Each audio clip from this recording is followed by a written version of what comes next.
Okay, so my name's Judy. I am an intelligence analyst with the Federal Bureau of Investigation. Can anybody tell me what the FBI is or what they do? They're like cops. They're like cops at the federal level, yeah? They find stuff and find people. Yep, we do that. Anything else? So basically, there are different levels of criminal activity in the U.S. There's local, which would be like your police departments. There's county, which is your sheriff's offices. There's state, which here in Texas, it would be Texas DPS.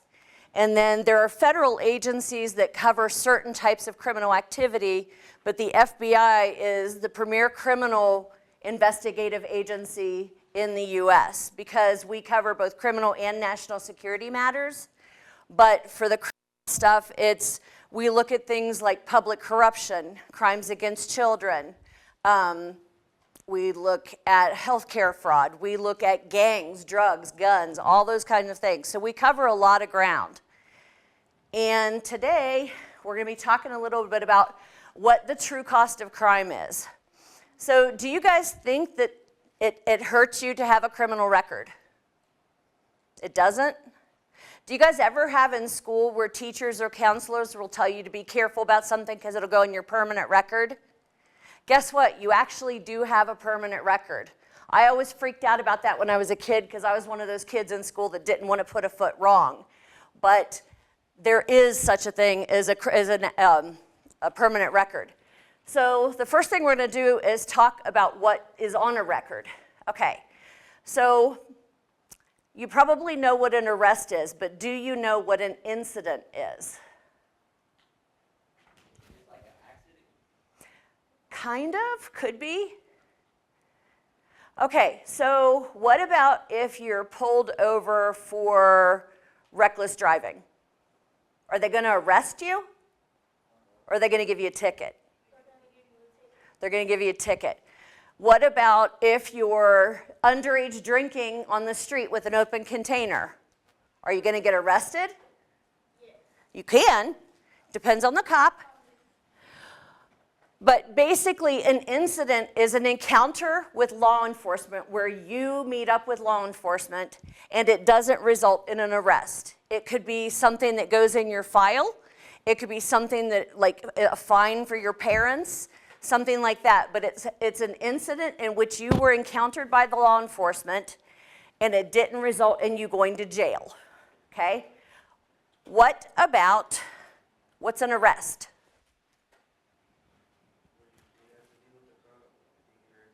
Can you say it a little bit louder, please? Okay. No, you're good. You got it. Say again. When they arrest you for doing a crime. Okay, they arrest you, but that means they take you into custody. Yes. Yep. Okay, so little story.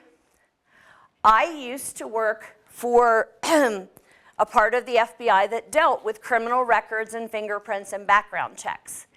And we would get people who called up, and nowadays, especially, this was back in the early 2000s, I know none of y'all were born then, but anyway, so we would have people call in. Do you guys need to come in?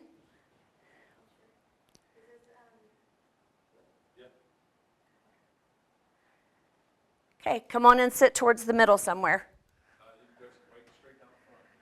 Okay. So what would happen is people would try to get a background check for something. It could be for a job. It could be to go to another country like Canada. It could be to adopt a child. Anyway, they needed a background check, a national background check, which is an FBI background check. And so people would call in, and I would be talking to them, and I'd be looking them up as we're talking, and I'd ask them, have you ever been arrested? And they're all like, no, I've never been arrested. Okay. So they applied for a job, and they're like, yeah, my boss did my background and said, I have an arrest on my record. And I'm like, okay, if you've never been arrested, have you ever been taken into custody and fingerprinted? And they'd be like, yeah, there was at one time. Well, guess what? That's an arrest. When you are taken into custody by law enforcement and fingerprinted, that gets sent from the local or county level to the state and then to the FBI. It does not mean you were arrested by the FBI. It means that we are the federal repository for criminal records, just like Texas DPS is the state repository. So anything that is on your criminal record is an arrest. Incidents don't necessarily go on the record, but arrests do. So we talked about the difference between local, state, and federal. Do you think it is worse to be arrested by the FBI or by Midland PD? Okay, why?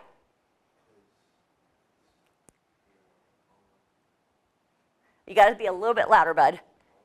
Okay, anybody want to help him out? Why would it be worse to be arrested by the federal level than the local level?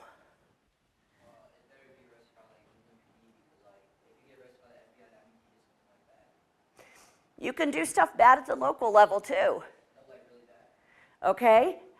Actually, you can get arrested for murder at the local level. That's pretty bad, which would mean you would be charged by the city or the state or whoever. One of the reasons I'm saying it's worse is because the higher level you go, typically the penalties are worse. Just to give you an example, felon in possession of a handgun. If say somebody is already a felon, they have a felony record, and they get picked up and they have a handgun or a long gun or whatever type of gun they have. If that's taken to the state level or the local level, they're going to get normally a suspended sentence or something like that. It's not very harsh. If we take it and prosecute it federally, you can get incarcerated for 5 years at the federal level for having a gun as a felon.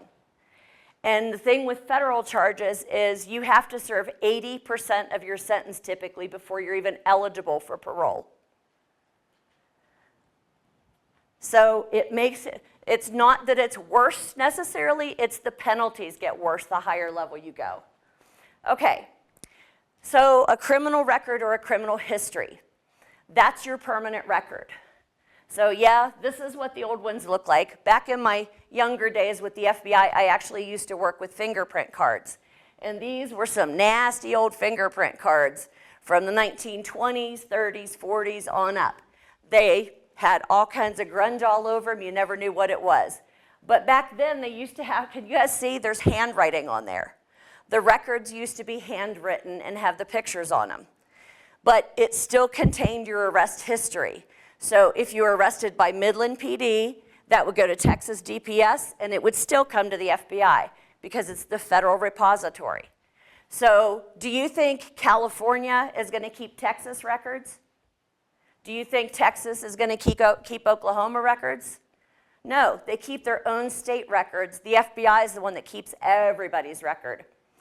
Have you ever heard of a rap sheet? What's a rap sheet? Huh? Yeah, a rap sheet is basically your criminal history. It's the same thing, it's just a different name for it. This is what a criminal history record looks like nowadays. It's all printed out nice and neat. It can have a bunch of photos. It can have a few photos. It'll have your fingerprints. Now, the last one is called an identity history summary check. Say you go to apply for a job and they need an FBI record from you. That's what you're going to get. It's going to either say yes, he or she does have a record, or no, he or she doesn't. But if we say yes, they do, we also tell them what you did. Okay, now, you guys are considered juveniles. What's it mean to be a juvenile? Like when you're young, a minor, underage. Okay, so what's the age? 18. So if you're under the age of 18, you are considered a juvenile or a minor. But there's also an adult. Okay, so this is a juvenile. This is an adult. So they both probably have criminal records, but there's a difference in what happens on your criminal record. So here's a question for you. When you turn 18, what happens to your criminal record?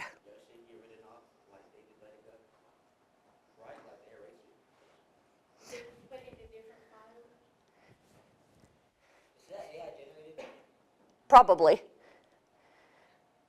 I just pulled them off of Google. Okay, when you turn 18, a lot of people are under the misconception that your criminal record is automatically expunged, which means wiped out, or it's automatically sealed. This is not true. No. So if you're lucky and you go through the court procedures and pay the fines and everything like that, you can work to get it done. But, okay, do you guys know the map over here, right? The detention campus? So there's kids in there that are 13, 14, 15, have multiple felonies. Do you think that those records should stay on there? What depends on what you do. But also, if you want to get an expungement or a sealing is where your criminal record still exists. It's just that nobody can see it without a court order. An expungement means that it's wiped out. Both of these require you going to court and filing a petition and paying all kinds of fees to get your criminal history cleaned up. Now, one of the kids, when I was teaching over at the MAP program one day, he was a 3-time felon at the age of 13.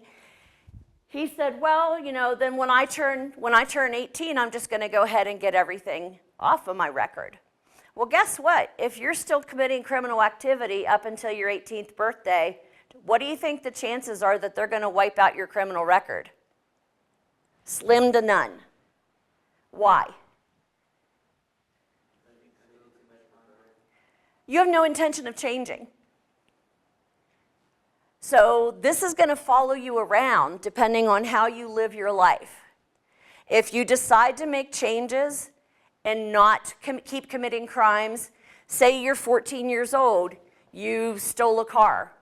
Okay, whatever you do, what you're told to do, but then you don't do anything else until you're 18 and you actually start going to school, getting good grades, you get scholarships, you're playing sports, you're doing all that. Then if you apply for an expungement or a sealing, you're more likely to get it. But you have to quit committing the criminal activity. And I'm not talking just underage drinking and stuff like that. We have kids that do a lot worse than that. Drug trafficking, sex trafficking. This is the kind of stuff we see. You guys are lucky because typically when I see people in my office, it's on the worst day of their life. Does anybody have any questions so far? Okay. What does it mean to be incarcerated? Arrested, but there's a next step to it. Put in some kind of detention, right? So whether you're put in a juvenile detention facility, whether you're sent out of state to some kind of a home, a group home, a halfway house, juvenile incarceration is different and it's difficult.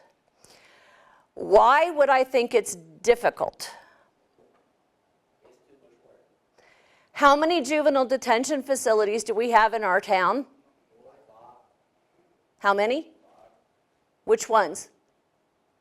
North, west, and east. That's all one facility. We have one. So if you commit something serious, say you get involved in a gang shooting, and there's no room for you at the one facility here, what do you think they're going to do with you? And where would that be? Could be out of state. It also depends on who arrests you. Because you guys, yes, your family's here and everything like that, but there's no juvenile detention facility here to house enough kids that get into serious crimes. So if you're arrested by the state of Texas, they can put you anywhere in the state of Texas. If you're arrested by the federal government, like the FBI, you could be sent to a different state entirely. So how many of you guys live with your families? You live with your families? Do you like your families? Do you like living with your families? If you're sent to, say, Idaho, how many states away is Idaho? It's about 5, but it's a long drive. Do you think your family's going to be up there every weekend? Probably not. So you got to think about these things. So juvenile incarceration is not a piece of cake. How many kids do you think are kids, and I say kids as in under 18, are incarcerated in the U.S. right now? Keep going up. How many? 10. More than 10? There are close to 1 million. And this is not federal, state, or local, it's all of them. And again, you may not be anywhere near your family. Okay, where? You can be in state, you can be in the city, depending on where you're at. You could be out of state. They're not going to send you out of the country, but they will sometimes send you out of the state. Why? Yep. So where I grew up, the town I was at had a federal correctional facility. It was a minimum security one. It was kind of like camp for white-collar offenders. So they might be out raking leaves as part of their duties, or they may be like helping pave roads or do whatever, but they're pretty minimum. But if you go out of state and you go to a secure facility like minimum or maximum security out of state, it's not going to be a picnic, especially if you get put in solitary. So let's think about what services are available if you're incarcerated. You're going to get your meals.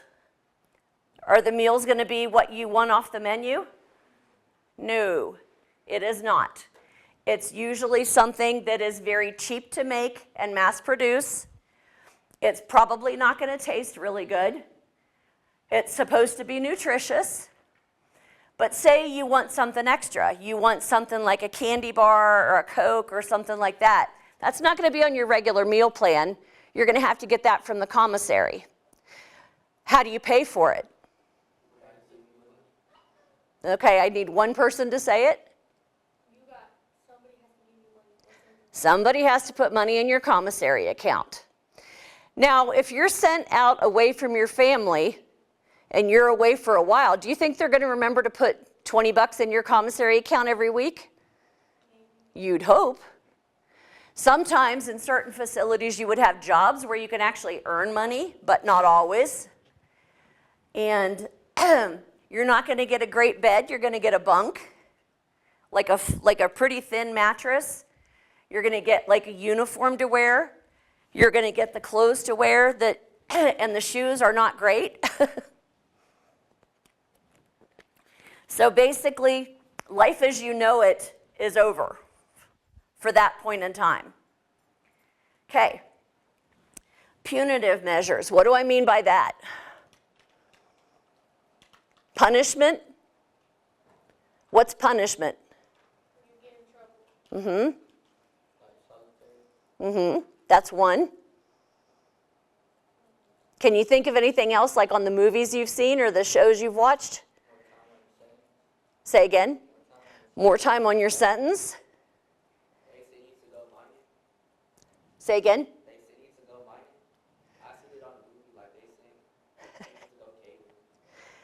Yep, there's different things, and it really does depend on the facility where you're at. They're not supposed to do things like that, but I wouldn't be surprised if some of them do, because right now in the U.S., a lot of our prisons are not being run by the state, the city, or the county.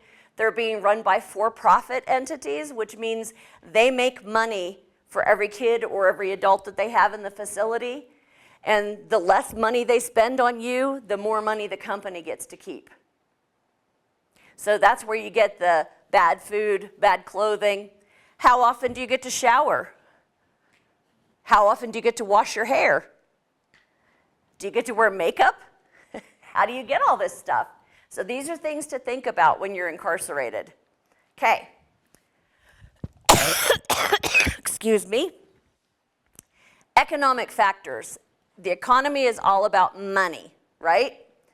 So there are things to consider if you end up getting arrested and taken into custody, and whether you're going through court, whether you're being incarcerated, whatever it is, there are fines. So remember I said if you want to get your record expunged or sealed, it's going to cost money to do that. Well, guess what? If you have to keep going back to court, whether you're appealing or whether you're, whatever is going on, it costs money, and somebody has to pay the cost of the court. So that comes down to whoever's responsible for you. And then fees. There's also those fees that go in with the transportation fees. All of this stuff is levied against whoever is responsible for you. Court costs. Child support. This is an interesting one. Have you guys ever heard of a term called emancipation? What does it mean?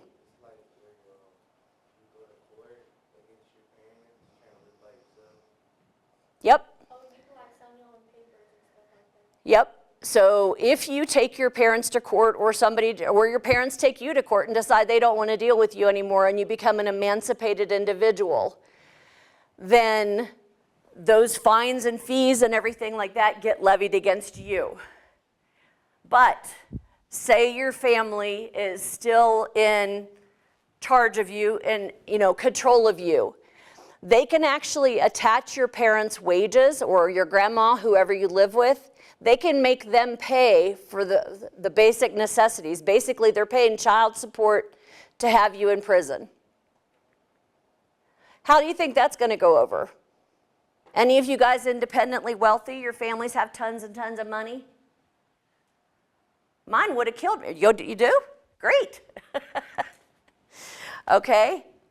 All right. So fees, fines, and restitution. What is restitution?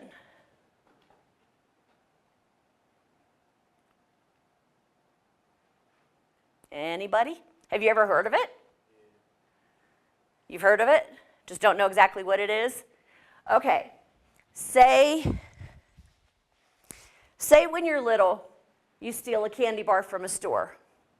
You've eaten the candy bar, but your mom finds out about it. She takes you back to the store, and she makes you pay for the candy bar. That's restitution. But say it's something bigger. Say it's something like you steal a car, you not only damage the car, but you run it into somebody's house. So you've demolished their house, you've killed their dog, you've done all this kind of stuff. If you have to pay restitution, you'd have to pay restitution on the car, the house, everything. So paying it back is typically it's the white collar criminals that have to do it, but it does happen with all kinds of criminals. It's whatever you're sentenced to. Excuse me. So, fees, fines, restitutions. So do you think it can hurt your family if you end up in trouble? It can hurt them money-wise, right? Say again. Yep. Do you guys work for an allowance? Anybody get an allowance? Okay. Anybody have a job? Okay. Do your parents have jobs? Grandmas have jobs? Whoever supports you has jobs? Okay. Imagine if that money starts getting sucked away before the house is paid for, before the car is paid for, before there's groceries on the table. How hard is that going to be on the family? It's a consequence, right? Okay. And economic instability. Sometimes people end up paying restitution or fines or fees or the child support, whatever. They end up paying it for a really, really long time. Is it expensive to live in Midland? Actually, it really is. Trust me, it is. It's very expensive to live in Midland. So, huh? Yeah, but do you own an oil well? Okay. So yeah, there's a lot of money out here, but I don't know about you, I don't have it. I work for my money. So if you start out as a kid with a criminal record and You try to better yourself. What do you guys want to do when you get older? I'll just pick you. What do you want to do? An ultrasound tech, okay. What about you? What do you want to do? Farmer? Barber, okay. I like that. Okay. What do you want to do? Plumber? Good money in that. Okay. So for all of these things, you kind of need to go to school, right? You're going to go to barber school. You're going to go to tech school. Yep. So everything, you're going to need at least a little bit of an education. Say again. We'll have to do an apprenticeship? Yep. Plumber, there's apprentice, journeyman, and then master plumber before you can even work by yourself sometimes. And a lot of times you have to be on a list of people. So I had a friend who wanted to do plumbing. He had to be on a list of people, and they have to approve how many people are going to be on that list and who's going to be on that list. Yep. If you have a criminal background, I mean, we'll probably get to that. Yep. Okay. So records and registries. There are multiple types of registries. If you commit any type of a sex crime, and this can be as a juvenile as well as an adult, you can end up on the sex offender registry. What does this mean? Has anybody heard of the sex offender registry? That's where somebody has committed some type of a sexual offense against another person. How long are you on the registry? It can be for life, depending on what you did. So, if you're on the sex offender registry, did you know that those are basically available to the public? I used to get flyers back when I lived in downtown. They would tell you where the person lived. Yep. Are you supposed to go by house to house if you're like a sex offender? Supposed to go. Sometimes they'll make you, as part of your deal, they'll make you go and talk to the people in your neighborhood and identify yourself as one. I think most of the time it's electronic by mail now. Yep. But basically, if you want to live in a good place and be friends with your neighbors and stuff like that, and find out you're on the sex offender registry and they have little kids, do you think you're going to be really good friends with your neighbors? Probably not. Okay, criminal background checks. What types of jobs do you think require a criminal background check?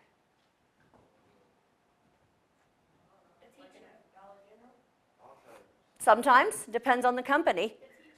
A teacher. All types of jobs.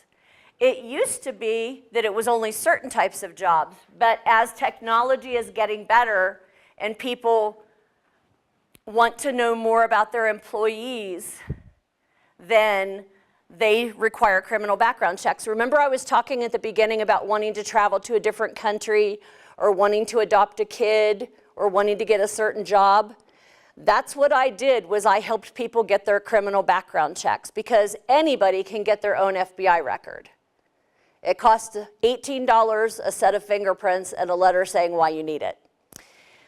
But that's where it gets interesting, because a lot of people don't even know what's on their criminal record.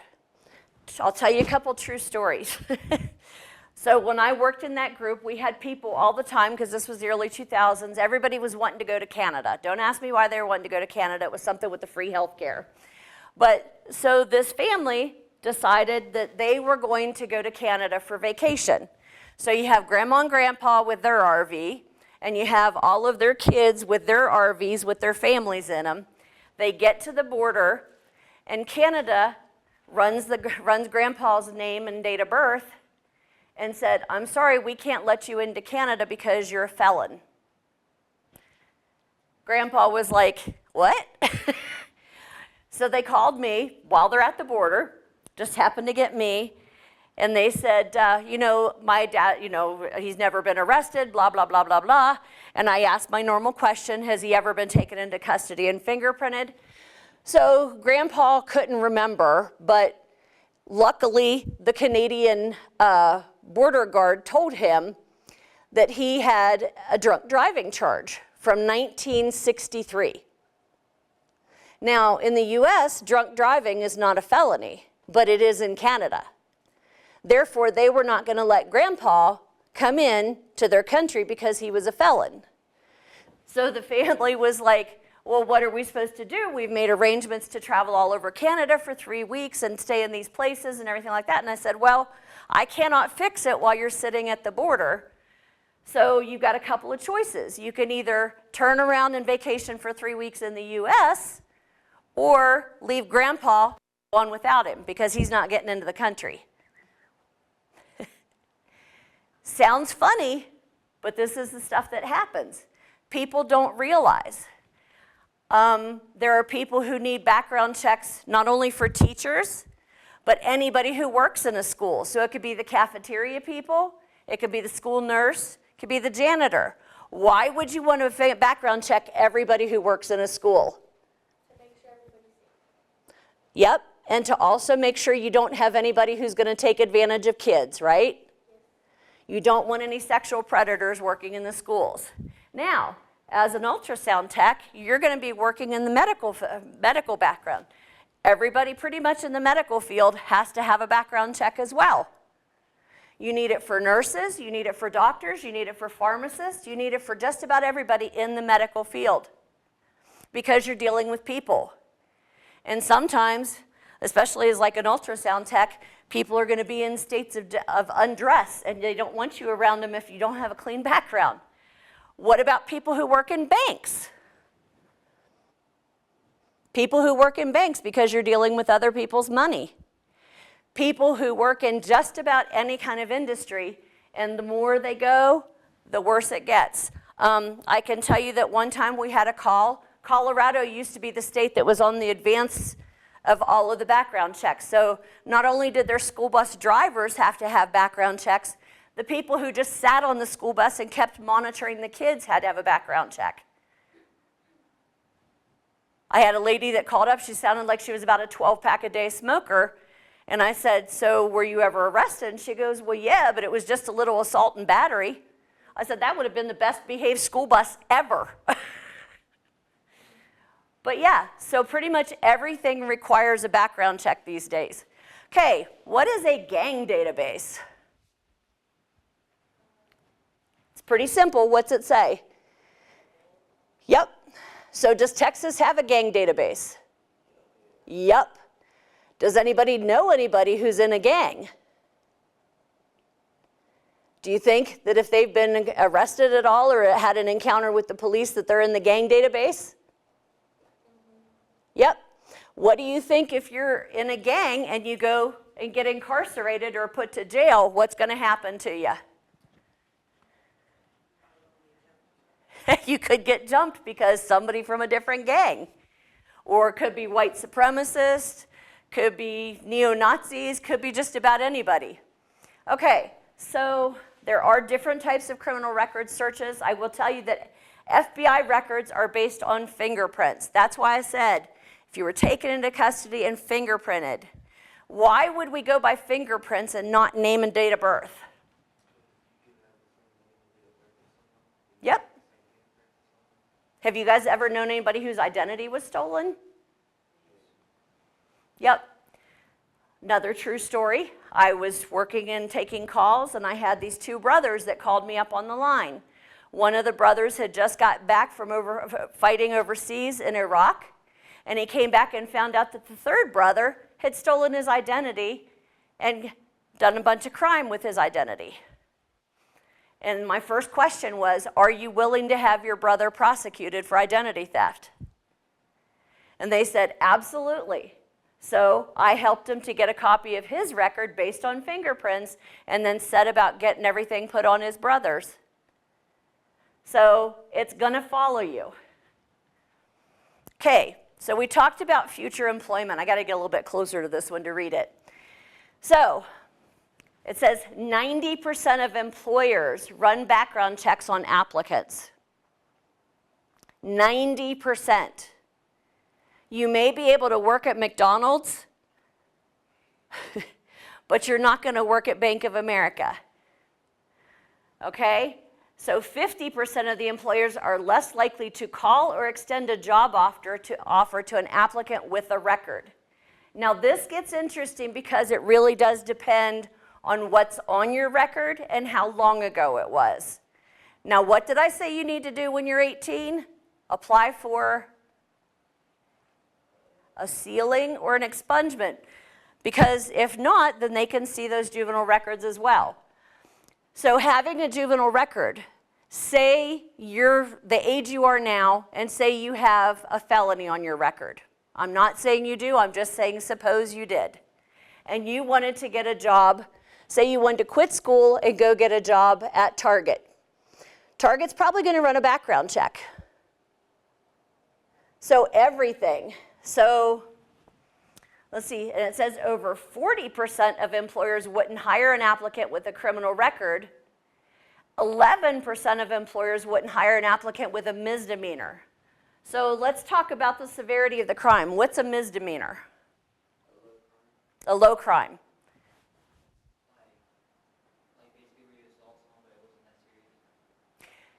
Normally an assault is going to be a felony, depending on the level of it. But say it's shoplifting, it's going to be something small.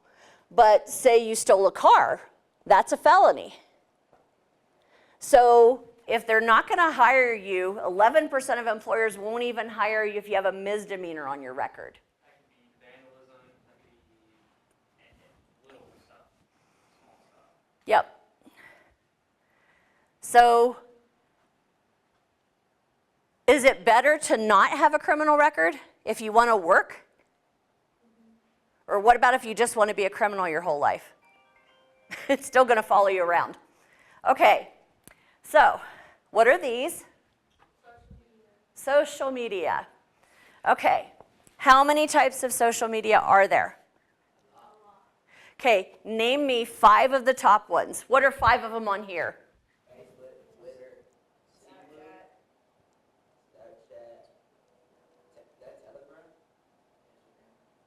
Instagram's there, X. Okay, so these are different types of social media accounts. How many of you have one of these? How many of you have 2 of these? How many of you have 3 of these? How many of you have 4 of them? Anybody have all of them? Okay. Do you think that employers, if they're willing to check your background, do you think they're willing to look at your social media? They do. Just to give you a hint, when we have a social media account, we have to tell them what the account is and what our username is. Why? Yep. If you're on, let's say you're on Instagram, and you're flashing a gang sign or holding a gun, do you think your boss is going to want you to come in and work with them? No. No. Do you think if you're putting stuff on there, I hate these people, they should all be shot, blah, blah, blah, blah, blah, or I'm gonna blow up the school tomorrow because I don't want to take my history test? True story. It's Snapchat that disappears after 24 hours. I always forget this because I don't have it. So when I worked in New Mexico, we had a 15-year-old that did a Snapchat bomb threat to his school because he did not want to take a test. Do you think it actually disappears after 24 hours and can't be found again? It can be found again. That 15-year-old was charged as an adult. He was charged with making terroristic threats, and he's now serving in a federal penitentiary up in Colorado. 15. Of course, this was 3 years ago, so now he's an adult. He's 18. They take it seriously. We get tips like this all of the time. So-and-so made a bomb threat to the school. So-and-so said they're going to hurt this person. So-and-so. It's taken seriously. What about your lifestyle? So employers are going to look at your social media. Do you think they're going to look at your lifestyle? They can. It's pretty easy, especially once you're on board with that employer. Are you spending more money than you make? Are you in debt? Are you constantly having your hand out to get help from somebody else? Are you making X number of dollars a year, but you're still getting EBT cards because you're spending all your money on shoes? It sounds silly, but they don't. If people are having a lifestyle that they cannot afford, it makes them a vulnerability to the company because they're going to be more willing to steal, do insider trading, do anything like that. Okay. Who wants to live like this? Who wants to live like this? Okay, so your lifestyle and your social media is something that people look at. You cannot live the lifestyle that The Rock is living when you have no money. But basically, all of this stuff is what employers look at. If you want a job someday, if you even want to go to college someday or trade school, they're going to look at this stuff. So what does this have to do with you? Why am I here?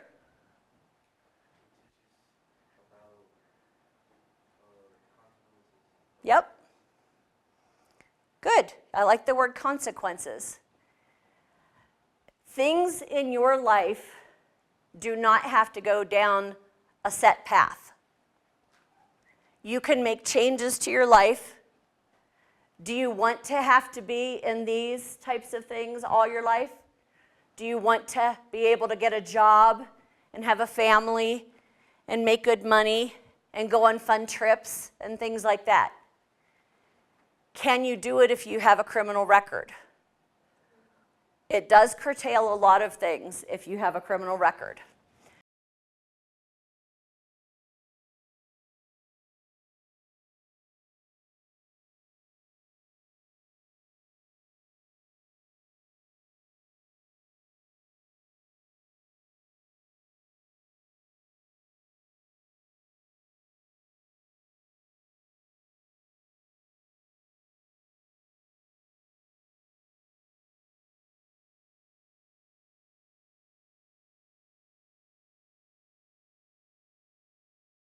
Does any of this make sense?